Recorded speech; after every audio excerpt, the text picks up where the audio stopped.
Merci Madame la Présidente, Monsieur le Président. Merci déjà pour vos présentations, vos explications et surtout votre implication depuis tant d'années pour l'agriculture française. En effet, la préservation des terres agricoles est fondamentale et vous en êtes convaincu. Je profite toutefois aujourd'hui de cette audition pour vous exprimer tout haut ce que grand nombre de personnes pensent tout bas et peut-être un témoignage d'un département dense et attractif qui est la Haute-Savoie. La SAFER devient un agent immobilier. Est-ce une simple mauvaise perception ou est-ce malheureusement une réalité? Qu'est-il prévu pour éviter de tomber dans ces travers et être l'acteur des agriculteurs, l'acteur de nos producteurs et surtout l'acteur de nos nourriciers? Je vous remercie. Alors, d'abord, et je vais le repréciser, en fait, notre mission n'est pas exclusivement agricole.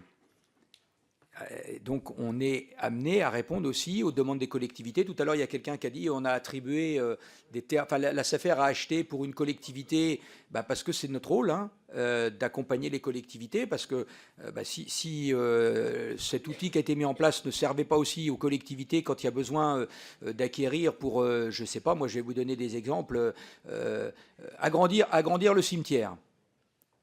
On sait tous malheureusement qu'on va mourir. Il y a des collectivités qui avaient des tout petits cimetières. Et il faut agrandir le cimetière. La SAFER, elle est amenée à attribuer un terrain à la collectivité. Vous voyez, c'est des choses qui, ça reste des surfaces petites. Alors l'objectif, très clairement aujourd'hui, c'est de restreindre par rapport à la demande initiale. Avant, on attribuait une parcelle cadastrale. Vous voyez, si on était amené à acheter 2 hectares et qu'il y avait besoin d'un hectare, on attribuait les 2 hectares. Et maintenant, on n'attribue plus systématiquement, on fait des redécoupages et on n'attribue que ce qui est nécessaire pour essayer justement de protéger les terres agricoles. Ça, c'est vraiment des points importants. Et puis, je ne sais pas si vous êtes déjà allé à un comité technique, Madame la députée. Oui? Vous y êtes déjà allé? Est-ce que vous êtes déjà allé? Parce que je vous invite, si ça vous intéresse, et à l'ensemble des élus, on le fait maintenant assez couramment, il y en a qui l'ont déjà fait, mais de participer à un comité technique, justement pour voir et comprendre comment se passe un comité technique et quels sont les arguments qui font qu'on attribue plutôt à un tel qu'à un tel. Et bien souvent, y compris dans des collectivités, il y a des fois des collectivités qui se plaignent de ne pas avoir été attributaires de la SAFER, et les représentants des collectivités ont voté contre le fait d'attribuer une collectivité. Vous voyez, et c'est la même chose pour l'agriculture.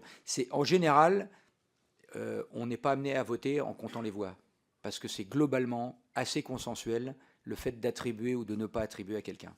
Alors s'il faut voter, on vote, mais c'est globalement assez consensuel parce que justement ça paraît tellement logique. Une collectivité a besoin de quelque chose, on va l'accompagner, on va lui donner les moyens de le faire, et ça coûte en plus en général un peu moins cher à la collectivité que d'être amené à faire de l'expro. Donc vous voyez, c'est des choses comme ça. Mais c'est vraiment, on a un rôle agricole et de développement local et de protection de l'environnement. Et l'eau par exemple, on attribue à des syndicats d'eau ou des syndicats de bassins versants ou des syndicats pour éviter les inondations, vous voyez, des choses comme ça. On est à la fois protection de l'environnement et en même temps protection de la ressource.